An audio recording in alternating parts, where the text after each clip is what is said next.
Hello and welcome to Microsoft Excel tutorial from IT Army, and this is tutorial number 65, and in this video we are going to talk about subtotal function. So let's get started. Okay, so subtotal function is basically a function that can be used for aggregation. You can use it for summation, counting, minimum, maximum, average, and all different other functions. Now you might be thinking that what is the difference between this function and whatever basic functions we studied before. So I'll show you the difference. There are basically two differences over here. First difference is that in case if your summation range already contains some summation function, it will not include that function. And second thing is that in case if you have some hidden cells and if you don't want to do the aggregation of those hidden cells, then you can use subtotal function. So let's see the example over here. So I have this sales sheet over here. I have month names, quarters, and then I have the sales data for different month, and then I want to do the summation for different quarters, and at last I want to do the summation of the entire year.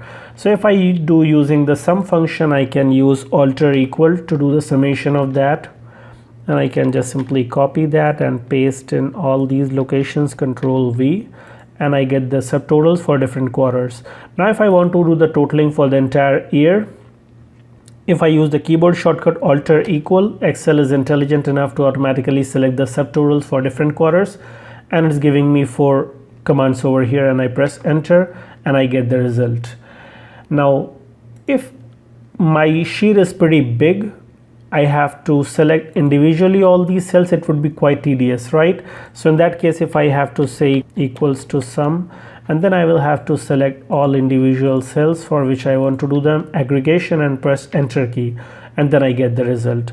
So with this, if I use subtotal function, I can select the entire range, and in that case what it would see is that if there is any subtotal function, the value of that cell will not be aggregated. So let's see how to use subtotal. So I say equals to subtotal, and then you can see we have a bunch of different functions available. We have functions from 1 to 11, average, minimum, maximum, count, count A, product, sum, different functions are there. And then we have functions from 101 to 111. So I want to do the summation, so I select this number 9, comma, and then I select this range. I want to do the summation of, enter, and you get the same result as sum. Let's copy that and paste in for different quarters, Control V. And now here if I say equals to subtotal, I want to do the summation, comma, and now rather than selecting these different quarters, I can select this entire range over here, right? In this case, now what will happen is subtotal will not be doing totaling of the cells that contain the subtotal function. It will just select the values that contain some other constant or some other function. So when I press enter key, you get the same result. So this is the benefit of using subtotal. Now another benefit of subtotal, I'm going to show you the difference between those function numbers. Let's move on to the documentation. So we have subtotal function, and the subtotal is different from we have also a subtotal command that I'll be discussing in the next video. So you can see the syntax subtotal, we require subtotal function number, and then you have the reference of the cells. So if I use the numbers from 1 till 11, what it's going to do is it will be including the hidden values also. So if you have hidden rows in the range, it will also do the aggregation of that. But if I use number from 101 till 111, it will not be using the hidden cells in the aggregation. You can see the functions are same. So now let's go back over here. So if I put these numbers and I say equals to subtotal, and then over here I do number 9, comma, and then I select these cells and I press enter, equals to subtotal number 9, comma, and then again I select these cells and I press enter. Now in this case you can see there is no difference between them because all the cells are visible. But as soon as I hide one of the cell, you can see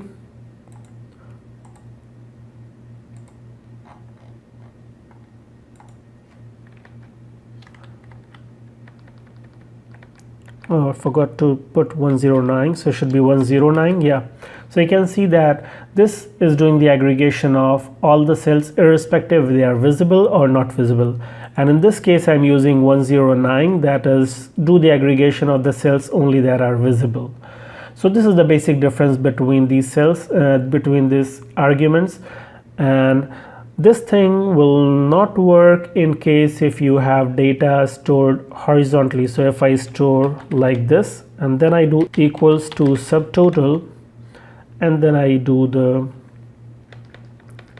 summation comma of these cells equal to subtotal, I want to do 109 comma and these cells. Now in case if I hide this column, you see there is no difference over here in the result. So this thing works only for the rows if the rows are hidden. Columns it doesn't work. Second difference over here is that this difference of the function 9 and 109 does not work if you are doing filtering. So for instance over here if I am doing summation over here for all these cells, we have subtotal using function number 9 and then we have subtotal function 109, and if I say that show me only for east, click on OK, you're gonna see for all of them summation all. You can see some cells are hidden, still it is showing only the summation for cells that are visible. So you can see for filter it doesn't make any difference you use 9 or you use 109. So that's all about subtotal function. Hope you like this video. If you have any other questions or comments, please post in the comment section below. And in the next video, I'm going to talk about the subtotal command that is located in the data outlines, and we have subtotal. So see you in the next video.